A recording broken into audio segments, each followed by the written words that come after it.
Ready for study? Hello बच्चों, welcome to our channel Feel the Chemistry। Hello बच्चों, स्वागत है आपका हमारे चैनल पे फील द केमिस्ट्री में, जिसमें आज हम जो बताने जा रहे हैं, जैसे कि हमने पीछे लेक्चर्स में रिलेटिव एटॉमिक मास और molecular mass, gram atomic mass, ये सारी चीज़ें कवर करी थी। उसी के आगे आज हम पढ़ेंगे परसेंटेज कॉम्पोजिशन को, फिर उससे रिलेटेड क्वेश्चन आज करेंगे, साथ ही साथ एम्फेरिकल फॉर्मूला कैसे किया जाता है उसका भी, और उससे रिलेटेड भी क्वेश्चन हम कवर करेंगे। मतलब ये चैप्टर बेसिकली आपका जितना भी इम्पॉर्टेंट है वो सिर्फ आपके न्यूमेरिकल बेस पे है, क्योंकि थ्योरी इसमें ज़्यादा है नहीं। थ्योरी अगर पूछा जाता है तो सिर्फ 2 नंबर में या 1 नंबर में एवोगैड्रो लॉ की डेफिनेशन पूछ लेता है या फिर गैलो-सैक लॉ की डेफिनेशन पूछ लेता है कि क्या होता है। बाकी जितना भी होगा वो सारे न्यूमेरिकल्स ही पूछेगा, ठीक है। तो एक क्वेश्चन में जैसे पहले कि मैंने लिखा है परसेंटेज कॉम्पोजिशन होता क्या है। भाई देखो, लगा क्या है, परसेंटेज है। परसेंटेज मतलब आपको जो भी डेटा होगा वो परसेंटेज में या तो निकालना होगा या परसेंटेज में आपका गिवन होगा, ऐसा आपका रहेगा, ठीक है। वैसे परसेंटेज में जो गिवन रहेगा वो आपका एम्फेरिकल फॉर्मूला में रहेगा। यहाँ पे आपको क्या करना होगा, जो भी आपको कंपाउंड दिया होगा, ठीक है, उसका कॉम्पोजिशन निकालना। मतलब वो, अब मान लीजिए जैसे मैंने क्वेश्चन लिया है सोडियम बाइकार्बोनेट का, सोडियम कार्बोनेट का, Na2CO3 का, कि अब सोडियम कार्बोनेट में सोडियम कितने कॉम्पोजिशन मतलब वहाँ पे प्रेजेंट है, कितना ज़्यादा सोडियम है वहाँ पे, कितना आपका कार्बन है, ठीक है, कितना आपका ऑक्सीजन है। तो हर एक का कॉम्पोजिशन निकालना होता है कि कंपाउंड में पर्टिकुलर एलिमेंट कितने कितने पार्ट में वहाँ पे प्रेजेंट है, ये आपको इससे निकालना होता है, ठीक है। तो कह रहा है कि परसेंटेज कॉम्पोजिशन जो होता है कंपाउंड का, वो क्या होता है, is the percentage by weight of each element present in it. मतलब आप क्या करेंगे, हर एक का जो वेट होगा उसको परसेंटेज में आपको देखना है। जैसे लिखा है कि फॉर्मूला अगर आप देखेंगे तो total weight of the element in one molecule, एक मॉलिक्यूल में आपके एलिमेंट का टोटल वेट कितना है वो लिखिए, उसको किससे डिवाइड कर दीजिए, कंपाउंड के ग्राम मॉलिक्यूलर वेट से। क्या बोला, मान लीजिए अगर ये आपका क्या है, कंपाउंड है, इसका आप ग्राम मॉलिक्यूलर वेट निकालिए। मतलब मॉलिक्यूलर वेट को आप नॉर्मली ग्राम में कन्वर्ट कर लीजिए। आप जैसे मॉलिक्यूलर वेट निकालते हैं, ठीक है, अभी मैं क्वेश्चन करके बताऊंगा कैसे करना है। तो आप क्या करिए, पहले कंपाउंड का जो मॉलिक्यूलर वेट है वो निकालिए, उसको ग्राम में बदलिए। ग्राम में लिखना ही क्या होता है, ग्राम मॉलिक्यूलर वेट को बताता है। उसको क्या करिए, उसी से आप एक मॉलिक्यूल में जो एलिमेंट है उसका टोटल वेट डिवाइड करिए, ठीक है, और बाद में 100 से गुणा कर दीजिए, मल्टीप्लाई कर दीजिए। इस तरह से आपका क्या होगा, परसेंटेज कॉम्पोजिशन जो होगा कंपाउंड में जो आपका एलिमेंट है उसका निकलता है। एक क्वेश्चन मैंने लिया है, जैसे आपको निकालना है किसका है, सोडियम कार्बोनेट का, जहाँ पे आपको देखिए बहुत बच्चों को होता है कि सर अगर मान लीजिए बाय चांस ऐसा हो गया कि क्वेश्चन में हमें इसका क्या मॉलिक्यूलर वेट नहीं पता है, मान लीजिए आपको क्या है, एटॉमिक मासेस नहीं पता है आपको, जो भी आपका कंपाउंड है या एलिमेंट आपने लिए हैं, कंपाउंड जो होगा उसमें जो एलिमेंट्स हैं उनके एटॉमिक मासेस आपको अगर नहीं पता है, हो सकता है कभी कभी नहीं याद होता है, तो एक चीज़ मैं बताता हूँ, एक ट्रिक बताता हूँ जिससे आपको याद रहेगा। ट्रिक क्या है, फॉर्मूला ही है वो, कि जितने भी इवन वाले होते हैं, ठीक है, इवन एटॉमिक नंबर वाले जितने भी एलिमेंट्स होंगे उनका डबल करिए, उसका ट्वाइस कर दीजिए, तो आपको क्या मिल जाता है, एटॉमिक मास मिल जाएगा उसका। मान लीजिए ऑड वाले केस आते हैं, जैसे अभी सोडियम ही है, सोडियम का आपको पता है एटॉमिक नंबर 11 होता है, ठीक है। अब अगर उसका हमें एटॉमिक मास निकालना है तो हम कैसे निकालेंगे, सिंपल सी केस होता है, उसमें आप क्या करिए, जो ऑड वाले केसेस होते हैं उनका डबल करके +1 कर दीजिए, ठीक है, 2z+1, ऐसे भी आप फॉर्मूला लिख सकते हैं, एक साइड में आप लिख लीजिएगा, ठीक है। अगर ऑड का केस आता है, ऑड एटॉमिक नंबर है और मॉलिक्यूलर मास निकालना है, तो आप क्या करिए, 2z+1, where z is atomic number, ठीक है, एटॉमिक नंबर।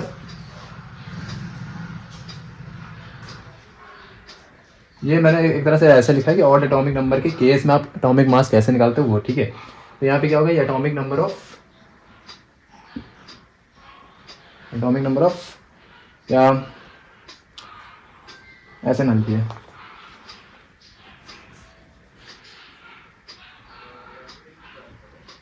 ठीक है, आप ऐसे लिख लीजिए कि ये क्या है, एटॉमिक नंबर होता है यहाँ पे, एटॉमिक नंबर किसका, जितने भी ऑड एलिमेंट होंगे, ऑड एलिमेंट के हिसाब से आप समझ लीजिए। ऑड एलिमेंट मतलब जिसमें नंबर ऑफ इलेक्ट्रॉन्स जो ऑड हो, 9 हो गया, 11 हो गया, ठीक है, उनके केसेस में अगर आपको एटॉमिक मास निकालना है, ठीक है, तब आपका ये फॉर्मूला लगता है। यहाँ पे मैं एटॉमिक नंबर की जगह ऑड एटॉमिक मास लिख देता हूँ। अगर आपको ऑड एटॉमिक नंबर दिए हो उसका एटॉमिक मास निकालना हो, तब ऐसे 2z+1 कर दीजिए, ठीक है। बाकी मिटा रहा हूँ इसको, लिख लीजिए एक बार, ठीक है। बाकी आप लोगों को एक चीज़ भी मैं बताना चाहूँगा, जो भी बच्चे मेरी वीडियोस देखते हैं, क्लास 10th के अगर बच्चे हैं, तो मैं फरवरी मंथ से पहले पहले आपके लिए एक पूरी सीरीज़ लेके आऊँगा, ठीक है, जिसमें मैं क्या करूँगा कि आपके जितने भी चैप्टर्स हैं उनको 15 डेज़ में 15 मैराथन जो होती है वो मैं लेके आऊँगा, जिसमें आपको 15 डेज़ में मैं सारे चैप्टर्स कंप्लीट करा दूंगा, ठीक है। 15 दिन से अंदर अंदर में मैं आपके सारे चैप्टर जो भी बोर्ड्स में क्वेश्चन इंपॉर्टेंट हैं, ठीक है, वही उसमें बताऊँगा। अगर आपने वो पढ़ लिया, पूरा चैप्टर नहीं पढ़ा है, बस वो 15 लेक्चर्स देख लिए एक बार में, तो पूरी केमिस्ट्री आपकी एकदम आराम से हो जाएगी, 90+ गारंटी होंगे, ठीक है। अब बात आती है इस क्वेश्चन की, इस क्वेश्चन को करना कैसे है, ठीक है। पहले क्वेश्चन नोट कर लीजिए और समझिए क्या कह रहा है। कह रहा है कि हमें परसेंटेज कॉम्पोजिशन निकालना है सोडियम का, कार्बन का और ऑक्सीजन का, ठीक है। तो पहले क्या करेंगे, पहले तो हम इसका सिंपल सी बात है रिलेटिव मॉलिक्यूलर मास निकालेंगे। मॉलिक्यूलर मास निकालने से मतलब क्या है, हमें भाई इनका जो दिया है एटॉमिक मास दिया है उन सबको जोड़ना होता है, जिससे आपको पूरे मॉलिक्यूल का पता चले। तो जैसे सोडियम कितना है, 2 है, ठीक है। यहाँ पे मैं ऐसे लिख रहा हूँ रिलेटिव एटॉमिक मास, ठीक है। क्या करेंगे, ये कितने हैं, 2 गुणे 23 प्लस कार्बन 12 प्लस 3 ऑक्सीजन 16, 3 गुणे 16, ठीक है। यहाँ पे एटॉमिक की जगह मैं कहूँगा मॉलिक्यूलर करिएगा, मॉलिक्यूल का निकाल लेना।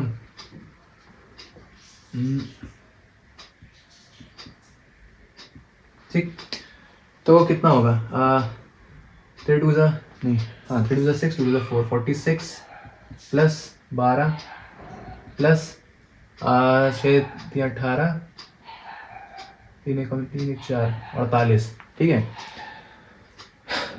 तो अगर देखेंगे 48 प्लस 10, 48 10 58, 58 2 60, 60 6 4 10, 106, ठीक है। तो ये कितना आया, 106 आपका आ गया। अब क्या करना है आपको, देखिए इसमें ये थोड़ा सा बड़ा क्वेश्चन है, ठीक है। पहले आपको स्टेप बाय स्टेप मैं बता रहा हूँ कि पहले हमने क्या किया, रिलेटिव मॉलिक्यूलर मास निकाल लिया। रिलेटिव मॉलिक्यूलर मास निकालने के बाद अब क्या करना है, जो 106 ग्राम का आपका सोडियम कार्बोनेट है वो क्या कर रहा है, आप अगर ध्यान देंगे तो ये 106 ओवरऑल का निकला है, जिसमें से 46 ग्राम जो है सोडियम है, 12 ग्राम आपका कार्बन है और 48 ग्राम आपका ऑक्सीजन है, ठीक है।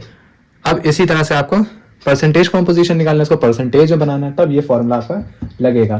क्या है, total weight of the element in one molecule. तो हमने क्या कर लिया, टोटल वेट निकाल लिया एलिमेंट का मॉलिक्यूल में। जैसे ये सोडियम का निकल आया, ठीक है, कि 46 ग्राम है हमारा, जैसे ये मॉलिक्यूल है पूरा पूरा मॉलिक्यूल है, उसमें एक एलिमेंट जो है हमारा सोडियम, उसका हमने क्या किया है, वेट निकाला, क्योंकि आया 46, ठीक है। और इसी तरह से हमने किसका निकाला, कार्बन का निकाला, ऑक्सीजन का निकाला। उसको डिवाइड करना है हमें किससे, gram molecular weight of compound, और ग्राम मॉलिक्यूलर वेट कितना आया, 106 ग्राम आया है। तो मतलब हमें क्या करना है, 46 डिवाइड बाय 106 इंटू 100, इससे सोडियम का परसेंटेज निकल आएगा। फिर कार्बन का परसेंटेज निकालना है तो 12 डिवाइड बाय 106 इंटू 100, ठीक है। पहले आप इतना नोट कर लीजिए, जिसके बाद मैं पूरा करके बताता हूँ।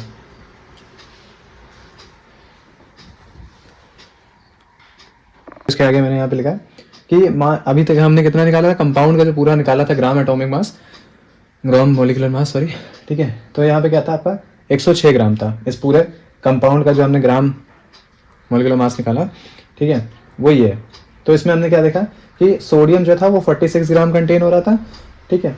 तो हम 100 ग्राम में देखें, क्योंकि भाई कोई भी चीज़ अगर आप देखोगे तो पूरे में अपनी 100% में तो हम लेके चलते हैं, उसमें से देखा जाता है 100 में से ये कितना परसेंट है, ये कितना परसेंट है, ये कितना परसेंट है। तो हम देख रहे हैं 100 ग्राम में हमारा सोडियम जो कार्बोनेट है वो 100 ग्राम के सोडियम कार्बोनेट में हमारा सोडियम कितना कंटेन हो रहा है। क्या बोला कि ये सोडियम कार्बोनेट है हमारा 100 ग्राम में, ठीक है, उसमें सोडियम कितने परसेंट हमारा कंटेन हो रहा है, ठीक है। ग्राम में तो पता चल गया हमें 46 ग्राम, लेकिन परसेंट में कितना पता चलेगा, उसके लिए क्या करेंगे, जो 100 में रहेगा, हमेशा याद रखिए, क्वेश्चन आप लगाइएगा, 100 को हमेशा क्या करिए, जितना ग्राम आपने निकाला है पर्टिकुलर एलिमेंट का, उसको मल्टीप्लाई में रखिए, और जो आपने पूरे कंपाउंड का निकाला, उसको डिवाइड में रखिए। फॉर्मूला ही था आपको अगर याद रहे, ठीक है। अब कैलकुलेशन थोड़ी सी देखते हैं। ये कैलकुलेशन करके नहीं बताता है, ऐसे तो आंसर मैं भी बता दूँ 43.33 है। थोड़ा सा हम आपके लेवल पे करते हैं कि आप कैसे काटोगे। बहुत बच्चों को कैलकुलेशन में दिक्कत आती है ना कि आप कैसे हम इसको काटें और कैसे करें, ठीक है। तो थोड़ा सा उसी हिसाब से चलते हैं हम लोग। तो पहले देखते हैं 2 से सब कट रहे हैं, हम क्या करते हैं 2 से इसको उड़ाते हैं। 2 5 ज़ा 10, 2 3 ज़ा 6, 2 2 ज़ा 4 और 2 3 ज़ा 6, ठीक है। ये हो गया। अब अगर हम चाहें तो इसको और किससे उड़ा सकते हैं, कटेगा तो ऐसे नहीं, 2 और 4, ठीक है। चलिए हम पहले मल्टीप्लाई कर लेते हैं। 2 3 0 0 डिवाइडेड बाय 53, है ना। अब देखते हैं कि देखिए 53 1 से तो जाएगा नहीं, क्योंकि 23 हमें 3 नंबर इसके लिए लेने पड़ेंगे। तो देखते हैं कि 53 को कितने से मल्टीप्लाई करें कि इसके अप्रॉक्स का नंबर हमें मिल जाए, है ना। तो 4 से करते हैं। 4 3 12, 5 चौको 20 और 1 21। देखिए कितना आ रहा है, 212 आ रहा है ना। तो यही वाला ले सकते हैं, क्योंकि 5 में जाएगा तो आगे चला जाएगा। तो हम इसको ऐसे लेते हैं 53, ये कम, और यहाँ पे हमने लिया कितना से 4 से, तो ये 4 हुआ, ठीक है। 212, अच्छा 212 हुआ है ना। और ये है कितना 23। अभी इस वाले ज़ीरो में उतने ही नंबर जितने बचे हैं, 12 के बाद कितना 11, है ना। तो यहाँ पे 110 अभी बच रहा है, ठीक है। अब 110 आ रहा है, तो 110 के करीब कौन सा नंबर आएगा वो देखते हैं, ठीक है। देखिए ये हम कर रहे थे ना, तो 4 से हमने किया 212 आया। अब अगर 230 में आप 212 को माइनस करोगे तो कितना बचेगा आपका, 18 बचेगा। तो यानी ये 180 है, ये ज़ीरो है और इसमें 18 बच गया है, तो 180। तो 180 के पास कौन सा नंबर जाएगा, अगर हम 53 को 3 से करेंगे तो 159 आता है, तो यानी 3 से हो गया, है ना। तो 180 पहुंच रहा था, अभी 159 हुआ है। अब किससे करेंगे, अब इसके बाद जो भी आप जाएंगे फिर से वही आएगा, 4 से करेंगे, है ना। फिर आगे जाएंगे तो ऐसे इतना ही आप लो, ठीक है, डेसिमल की एक वैल्यू तक। तो इसका आंसर कितना आ गया 43.4%, ठीक। ये आपका निकाला है सोडियम का। अब इसके बाद इसी तरह से आपको निकालना है किसका, कार्बन का। पहले ये नोट कर लीजिए, फिर हम कार्बन का निकालते हैं। इसी तरह से आप क्या कर सकते हो, कार्बन का निकालना है तो सिमिलरली आप क्या करोगे, 106 ग्राम था आपका, ठीक है, टोटल। उसके बाद आप क्या करोगे, कार्बन का निकालना है। कार्बन आपका कितना था, हमने जब निकाला था 12 ग्राम निकाला था, ठीक है। तो 100 ग्राम ऑफ सोडियम कार्बोनेट कितना कंटेन करेगा, भाई वही करो 12 करा। फिर मैंने क्या बोला था, जितना इधर लिखा है आप 100 ग्राम्स में ले रहे हो तो 100 ग्राम्स को इधर मल्टीप्लाई में रखो, ठीक है। और टोटल से क्या कर दो, डिवाइड कर दो जितना आपने निकाला था, यानी 106 से इतना, ठीक है। अब इसको भी सॉल्व करो सेम एज इट इज, इसी तरह से सॉल्व करोगे, है ना। तो 12 से डायरेक्ट उड़ाने की कोशिश करें तो कितना आएगा, वैसे जाएगा तो नहीं 12 से डायरेक्ट, है ना। 108 होता है ना, 12 9 12 9 जा। तो हम ऐसा करते हैं, इसको भी 2 से उड़ाते हैं। इसको काटा था तब तो 53 आ गया था, इसको काटेंगे तो 6 आ जाएगा, है ना। अब क्या करें, 600 को डिवाइड कर दें। 600 को 53 से करो तो कितना आएगा, आपने देखा था हमने 4 से करा था तो 212 पे आया था। इसको 6 से करके देख लेते हैं। 53 को 6 से, 6 3 18, 5 6 30 31, और ज़्यादा जाएगा देखिए, है ना, क्योंकि अभी 6 बार में तो 318 आया है। तो इसको अगर हम निकालेंगे तो ये ओवरऑल अगर हम निकालें 3 से करेंगे कितना आएगा, 3 से भी नहीं होगा। 53 से डायरेक्ट देखते हैं ना, 53 और किससे किससे मल्टीप्लाई करें। अच्छा देखो 53 10 जा करोगे तो 530 आता है, तो इसके आगे जाते हैं हम। 53 को 11 से करके देख लेते हैं। 3 1 3 5 1 5, 1 3 3 5 1 5, 3 5 3 8, 583, ये क्लोज आ रहा है। तो इसको हम ऐसे उड़ाते हैं, 11 बार में कितना 583, और ये 600 था, 600 में 583 माइनस करोगे तो कितना आ जाएगा, 17 आएगा, ठीक है। तो 17 अगर आ रहा है तो आपको क्या करना पड़ेगा, डेसिमल लगाना पड़ेगा, सिंपल सी बात है। तब वो बन जाएगा 170, ठीक है। और 170 के पास कौन था, ये वाला था, यानी इसका आंसर कितना आ जाएगा 11.3, ठीक है। तो आपका क्या बना, एक ये बना आंसर, एक ये बना, ठीक है। ये दो बन गए, इसका स्क्रीनशॉट लीजिए फिर आगे होते हैं। देखिए अब आते हैं लास्ट चीज़ पे। अब हम किसका निकाल रहे हैं, ऑक्सीजन का। ऑक्सीजन का भी हमने जो निकाला था, ऑक्सीजन एलिमेंट का जो हमने क्या निकाला था, एटॉमिक मास, है ना, वो कितना निकाला था, क्योंकि 3 ऑक्सीजन थे, ठीक है, Na2CO3, तो 16 को हमने 3 से मल्टीप्लाई करके 48 निकाला था। यानी 48 हम कितने में निकाल रहे हैं, 100 में निकाल रहे हैं, ठीक है। और टोटल कितना था हमारा 106। अब इसको भी डिवाइड कर दीजिए, है ना, 2 2 4, 2 4 8, 2 5 10, 2 3 6, यह आया आपका 2400 डिवाइड बाई 53, ठीक है। अब ये भी क्योंकि आपने अभी पीछे वाले निकाला था कि जब 4 पे गए थे तो 212 समथिंग कुछ आया था, है ना। तो इसका भी क्या आएगा आपका, पहले हम 4 से करें, है ना, तो 212 के आसपास आएगा। फिर इसका अगर उड़ाएंगे तो हमारा बचेगा ये 5 से जाएगा, ठीक है। फिर डेसिमल लगा के 45.3 समथिंग कुछ आपका आएगा, ठीक है। तो ये भी कितना आ गया 45.3 ग्राम के बराबर परसेंटेज में, ठीक है।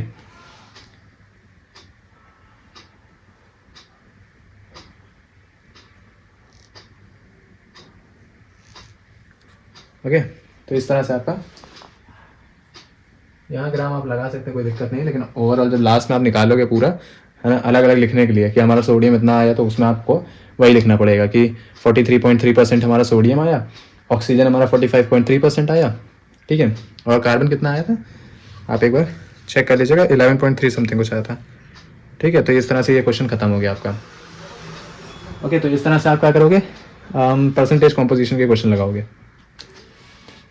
क्योंकि मैंने एक बड़ा इसलिए करा दिया पूरा, जिससे आपको एक ही बार में सबको समझ में आता है, बाकी छोटे वाले तो आप कर ही लोगे। स्टेप वाइज मैंने क्या बताया, पहले जो भी आपको कंपाउंड दिया उन सब में जितने एटम्स प्रेजेंट हैं उन सभी एटम्स का क्या निकालिए, मोलिकुलर वेट निकाल लीजिए, ठीक है, atomic weight, sorry, atomic weight निकालने के बाद फिर क्या करिए, सबको प्लस करिएगा, तो आपके कंपाउंड का निकल आएगा कि कंपाउंड का कितना है, वो आपका नीचे डिवाइड में ग्राम जो रहता है फॉर्मूले में, वो चीज़ आपकी वहाँ पे आ जाएगी, ठीक है। और पर्टिकुलर एक एक एटम का जो जो आपने निकाला होगा उसको क्या रखिएगा, ऊपर 100 के साथ मल्टीप्लाई में रखिएगा, बस, ठीक। तो जो हम जो देख रहे हैं वो है एम्फेरिकल फॉर्मूला।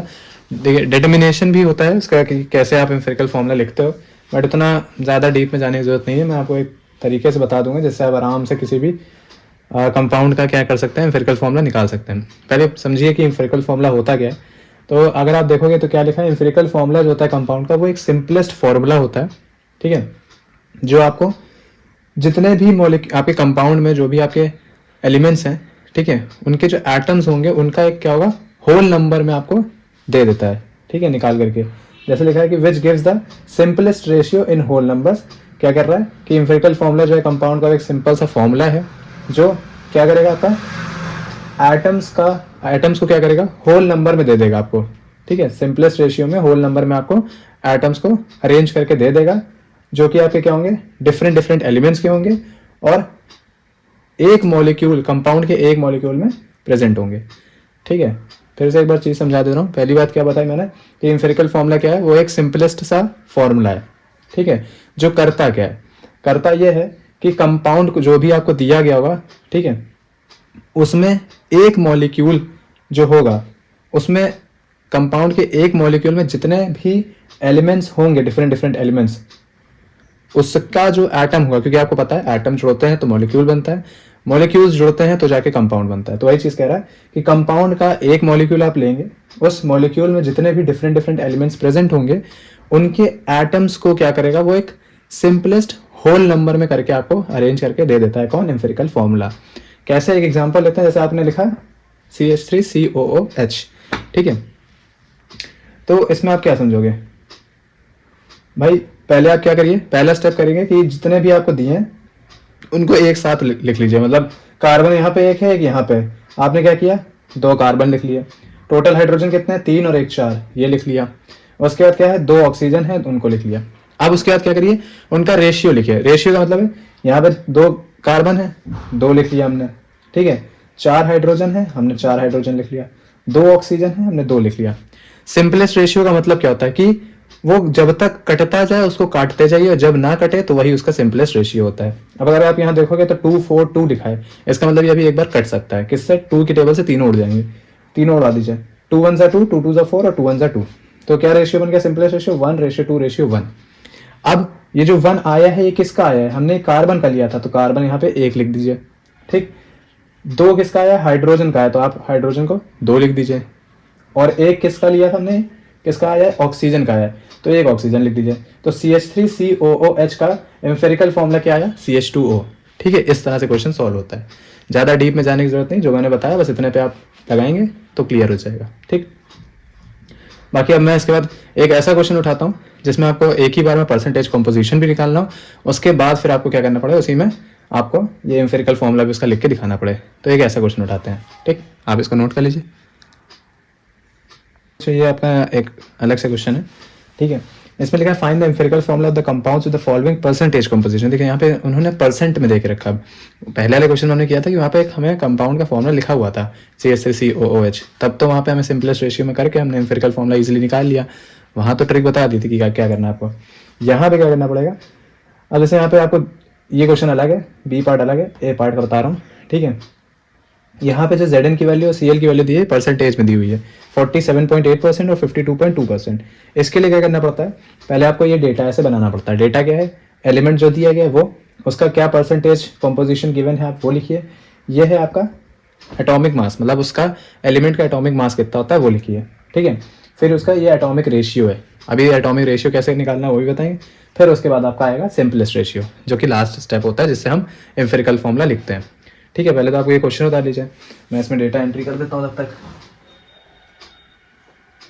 ये है आपका 47.8 और ये है आपका 52.2, ठीक है।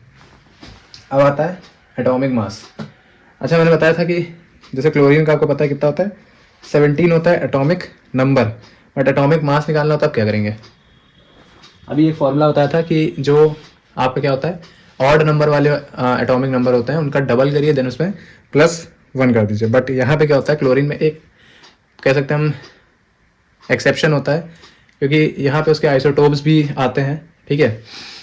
उसकी वजह से क्या होता है कि उनका एक मीन निकाल करके हम वहाँ पे उनका लेते हैं, जो कि 35.5 लेते हैं, ठीक है। ऐसे अगर आप मल्टीप्लाई करके, जो मैंने अभी तरीका आपको बताया था, है ना, कि ऑड वालों को डबल करिए, उसमें +1 कर दीजिए, 7 दूनी 14 और 2 1 2 3, देखिए 34 हुआ, और +1 कर देंगे तो ये 35 आ जाता है। बट क्या होता है वहाँ पे उसका क्लोरीन के आपने 2 आइसोटोप्स भी पढ़े होंगे, उनकी वजह से क्या होता है इसका 35.5 आता है, क्योंकि वहाँ पे मीन निकाल करके फिर वो लोग लेते हैं, ठीक। तो इसका क्या लोगे, 35.5, ठीक। उसके बाद Zn का तो आपको पता ही है 30 का डबल कर दीजिए, कितना हो जाएगा 60। इसका लेकिन इसमें भी थोड़ी सी चीज़ें, क्योंकि आज जैसे जैसे आगे जाओगे ना, कुछ जगह पे एटॉमिक मास निकालने में थोड़ा सा दिक्कत आती है, वहाँ पे आपको थोड़ी सी वैल्यूज रखनी पड़ेंगी, ठीक है। शुरू में तो 20-22 तक के तो तब भी आप वो ट्रिक लगा सकते हो, 25 तक, लेकिन 30 जाते हो कुछ जगहों पे थोड़ा वेरी करता है ना। इसका अगर आप निकालोगे तो कितना आता है, 65 आता है। कुछ की वैल्यूज आपको याद कर, देखिए जब आप क्वेश्चन लगाओगे आपको वैसे तो सारी याद ही हो जाती हैं, है ना, जितने भी आप, क्योंकि ज़्यादातर आप जब लोगे तो वो हाइड्रोजन हो गया, ऑक्सीजन हो गया, कार्बन हो गया, ठीक है, इन्हीं सबको लेके सल्फर हो गया, सोडियम हो गया, क्लोरीन हो गया, इन सब के ज़्यादा आपके 30 के अंदर ही अंदर वाले जो एलिमेंट्स होते हैं उन्हीं का लेकर के ही आपके क्वेश्चन बनते हैं, ठीक है। तो 30 तक के आपको कोशिश करिए, कुछ के तो आपको याद ही हो जाएंगे, डबल करना है आपको। ऑड वाले केस में मैंने सोडियम में बताया आपको कि डबल करके +1 कर दीजिए, वहाँ पे हो जाता है। जैसे क्लोरीन का केस फंसता है ना, जो मैंने बताया आपको कि क्या आता है, और एक जिंक में, और जो आपका जिंक की पूरी सीरीज है आपकी, है ना, तो उसमें थोड़ा सा दिक्कत देता है कि वहाँ पे, क्योंकि इसका 60 की जगह 65 आता है। तो ये आप थोड़ा सा याद रखिएगा, दिमाग में रखिएगा। चलिए एटॉमिक मास तो लिख लिया, अब उसके बाद एटॉमिक रेशियो लिखना है। तो एटॉमिक रेशियो कैसे निकलेगा भाई, देखिए रेशियो बोल रहा है, ठीक है, फिर किसका बोल रहा है, एटम का बोल रहा है। तो आप क्या करेंगे, जो एटॉमिक मास आपने निकाला है उससे इसको डिवाइड करेंगे, यानी 47.8 को 65 से डिवाइड करेंगे और 35.5 को 52.2 से डिवाइड करेंगे, ठीक है। 47.8 को 65 से, अरे 47 पॉइंट, ये वाला ऊपर आएगा, एक मिनट, ये वाला ऊपर आता है ना वैल्यू, जो परसेंटेज कंपोजिशन वाली गिवन है, 52.2 डिवाइड बाय 35.5, ठीक है। अब इसको डिवाइड करके आपको निकालनी है इसकी वैल्यू। तो इसको डिवाइड करेंगे, मैं तो देखिए ऐसे ही कैलकुलेट करके बता दे रहा हूँ। इसका 0.73 आएगा, ठीक है, और इसका कुछ समथिंग, क्योंकि देखिए 35 का दुगना तो हो जाता है, आपको पता है 70 है, तो यानी 35 का अगर दुगना 70 होता है तो हमें उससे कम ही लेना है। तो एक ही बार में आएगा, यानी इसकी 1 पॉइंट समथिंग कुछ वैल्यू आएगी, 1.7 या 1.4 समथिंग कुछ आएगी, ठीक है। तो ये आ गया इसका क्या, एटॉमिक रेशियो। अब उसके बाद क्या करना होता है, जब सिंपलेस्ट रेशियो निकालना होता है, तो जो इन दोनों में छोटी वैल्यू होती है, एटॉमिक रेशियो जो आप निकालते हो उसमें जो भी छोटी वाली वैल्यू होगी उसी से आपको क्या करना पड़ेगा, दोनों को, अगर 2 डेटा है तो दोनों को डिवाइड करिए, 3 डेटा है तो तीनों को डिवाइड करिए, बस उसमें से सबसे छोटी वाली से ही आपको एटॉमिक रेशियो की जितनी वैल्यूज गिवन होती है उन सबको क्या करना होता है, डिवाइड करना होता है। तो यहाँ पे 0.73 से डिवाइड होगा और इसमें भी 0.73 से डिवाइड होगा। यहाँ तो आपको पता चल रहा है कि क्या आ जाएगा, 1 आ जाएगा, ठीक है, और दूसरे वाले में 2 आ जाएगा। तो ये आया 1, ये आया 2, ठीक। तो इस तरह से क्या होगा, आपका सिंपलेस्ट रेशियो निकल आया। तो सिंपलेस्ट रेशियो क्या हुआ, इसका मतलब कि Zn और Cl का जो रेशियो आया वो 1:2 आया, ठीक है। तो अगर इसका हम क्या लिखेंगे, एम्पिरिकल फॉर्मूला लिखना है, वही सिंपल सी बात है कि Zn 1 है तो Zn को 1 लो, Cl के 2 आए तो Cl को 2 लो, तो Zn Cl2। इस तरह से क्या होता है, एम्पिरिकल फॉर्मूला निकलता है। तो ये पहला पार्ट हो गया, इसका स्क्रीनशॉट लीजिए, दूसरा पार्ट बता दे बस। क्वेश्चन देखिए हम लोग क्या करना है, परसेंटेज में ये भी डेटा दिया गया, इसका भी सेम एम्पिरिकल फॉर्मूला ही निकालना है, कोई बड़ी बात नहीं है। अभी मैंने क्या बताया था, अभी सिर्फ 2 डेटा लिए थे, आपकी बार मैंने 4 ले लिए हैं। तो इसमें क्या है, पहला आपका Mg है, दूसरा आपका सल्फर है, ऑक्सीजन है, वाटर है। अब यहाँ पे बात आएगी कि यार वाटर का कैसे निकालेंगे, क्योंकि अभी हम लोग को तो एक एक का पता था, तो कुछ करना नहीं है इसमें, आपको क्या निकालना है, एटॉमिक मास निकालना ना। तो यहाँ पे क्या हो जाएगा, मॉलिक्यूलर मास हो जाएगा, तो कोई दिक्कत थोड़ी ना। आपको क्या करना पड़ेगा, वाटर का आपको पता है 2 हाइड्रोजन है, 2 × 1 प्लस ऑक्सीजन का 16, दोनों को जोड़ेंगे 18 आ जाएगा, वो हो गया आपका 18, ठीक है। Mg 12, 12 का डबल 24, ठीक। सल्फर 16, 16 का डबल 32, ऑक्सीजन 8, 8 का डबल 16। देखिए इवन वाले में तो हो जाता है ना, मैंने बताया ना कि जहाँ आप थोड़ा सा 17, 18 के बाद आगे बढ़ेंगे, ठीक है, तो स्कैंडियम, इरिडियम, टाइटेनियम इन सब में जब जाएंगे तो उसमें थोड़ा सा दिक्कत आती है कि वहाँ डबल करने में थोड़ा सा उनके मॉलिक्यूलर मास में चेंजेस आते हैं, ठीक है। तो अब क्या करना है, एटॉमिक रेशियो निकालना है। अभी कैसे निकाला था एटॉमिक रेशियो, हमने क्या किया था, छोटे वाले को हमेशा ऊपर रख दीजिए। आपको नहीं याद आ रहा कि यार हमें दोनों में से कौन ऊपर रखना, तो सिंपल से याद रखिए, छोटे वाले को ऊपर रखिए और आपका एटॉमिक मास जो बड़ी वैल्यू है उनको डिवाइड में रखिए। तो यहाँ पे हो जाएगा 9.76 डिवाइड बाई 24, और उसके बाद ये है 13.01 डिवाइड बाई 32, ठीक। और 26, देखिए डेटा है थोड़ा सा लिखने में दिक्कत आ रही, 26.01 डिवाइड बाई 16। देखिए अभी ये आखिरी वाला भी हम कोने में लिख दे रहे हैं, ठीक है। 51.22 डिवाइडेड बाय 18, ठीक है। तो क्या हुआ, हमें एटॉमिक मासेस की वैल्यू हमेशा क्या रखनी है, नीचे रखनी है।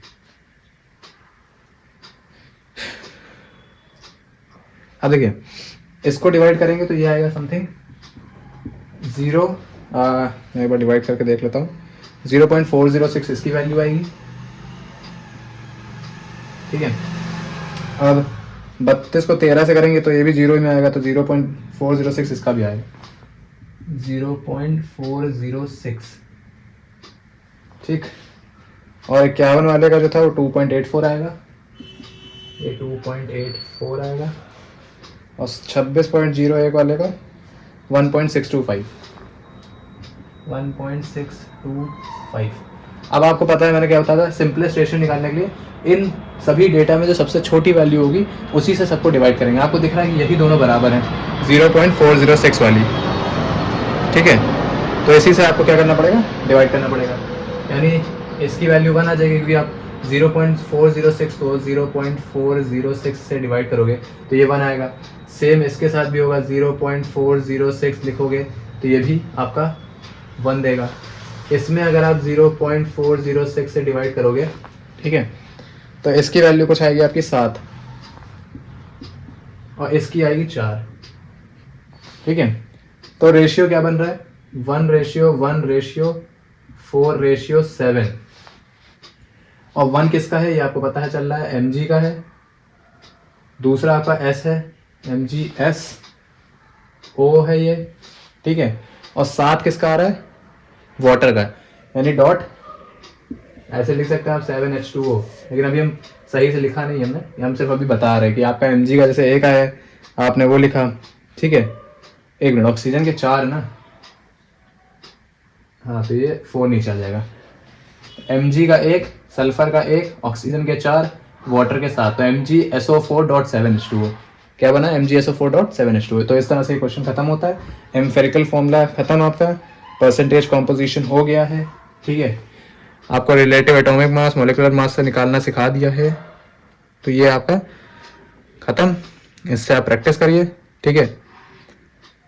अब इसके बाद जो हम वीडियो डालेंगे उसमें आपको हम बता देंगे वेपर डेंसिटी वाले क्वेश्चन, ठीक है, कि वेपर डेंसिटी के क्वेश्चंस कैसे आप करोगे। बाकी वीडियो अगर पसंद आई हो तो चैनल को सब्सक्राइब करिए, दोस्तों को शेयर करिए जिनका बोर्ड्स है। और जैसा कि मैं पहले भी बता चुका हूँ, अभी मैं एक सीरीज़ लॉन्च करूँगा, ठीक है, जिसमें आपको मैं 15 डेज़ में जितने भी आपके चैप्टर्स हैं उन सबको एक बार में ख़त्म करूँगा, जो कि आपके बोर्ड से रिलेटेड ही रहेगा। मतलब अगर आपने वो देख ली तो आपने पूरे साल भी नहीं पढ़ा होगा तब भी आपके बोर्ड्स में 90+ आराम से आ जाएंगे, ठीक है। तो मिलते हैं नेक्स्ट वीडियो में, देखने के लिए बहुत बहुत शुक्रिया, आपका दिन शुभ हो।